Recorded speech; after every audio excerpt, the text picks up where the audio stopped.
Trolley ইন্ডাস্ট্রিতে দর্শকরা প্রেমের নতুন গন্ধ পেলেই উচ্ছ্বসিত হয়ে পড়েন। কাপলদের পছন্দ হলেও তারা যেমন ভালোবাসায় ভরিয়ে দেন, তেমন অপছন্দ হলেও সমালোচনার মুখোমুখি হন তারা। তবে তাতে তাদের কিচ্ছু এসে যায় না, যেমন ইন্ডাস্ট্রির জনপ্রিয় কাপল আদ্রিত রায় এবং কৌশাম্বী চক্রবর্তী। 2024-এর 9ই মে প্রেম পর্যায়ে পেরিয়ে স্বামী স্ত্রী হন তারা। জি বাংলার মিঠাই ধারাবাহিকের মাধ্যমেই তারা কাছাকাছি আসেন, তবে সেই কথা ঘুণাক্ষরেও টের পাননি কেউ। তাদের প্রেম এবং বিয়ে নিয়েও কম জলঘোলা হয়নি। কেউ কেউ চেয়েছিলেন বাস্তবেও সম্পর্কে জড়াক সৌমিত্রিষা এবং আদ্রিত। বিয়ে এবং রিসেপশনে পুরো মিঠাই পরিবার এলেও দেখা মেলেনি সৌমিত্রিষার। অভিনেত্রী বলেছিলেন তাকে নিমন্ত্রণ করতে হয়তো ভুলে গেছেন, তিনিও সেই সময় নিজের কেরিয়ার নিয়ে ব্যস্ত ছিলেন। তবে সেসব এখন অতীত। ভালো খারাপ সব মিলিয়ে একটা বছর পার করলেন তারা। বিয়ের কিছু অদেখা ছবি শেয়ার করলেন কৌশাম্বী, সঙ্গে লিখলেন খোলা চিঠি।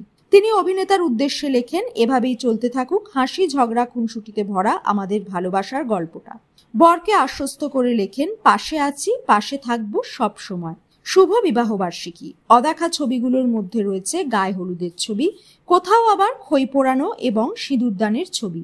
আদ্রিত একটি ছবি পোস্ট করে স্ত্রীকে বিবাহবার্ষিকীর শুভেচ্ছা জানান। তিনি লেখেন, শুভ বিবাহবার্ষিকী ভাই।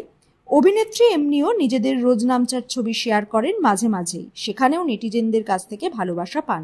ছবি দেখে বোঝা যায় বিয়ের একটা বছর নিজেদের দাম্পত্য ভালোই উপভোগ করেছেন তারা। যদিও বিয়ের কিছুদিন পরেই কৌশাম্বী মাতৃহারা হন, কিন্তু পরিবারের সহায়তায় দুঃখ ভুলে মায়ের স্মৃতি সঙ্গে নিয়েই নতুন উদ্যমে কাজ শুরু করেন। বর্তমানে স্টার জলসায় গৃহপ্রবেশে মোহনার চরিত্রে দেখা যাচ্ছে তাকে।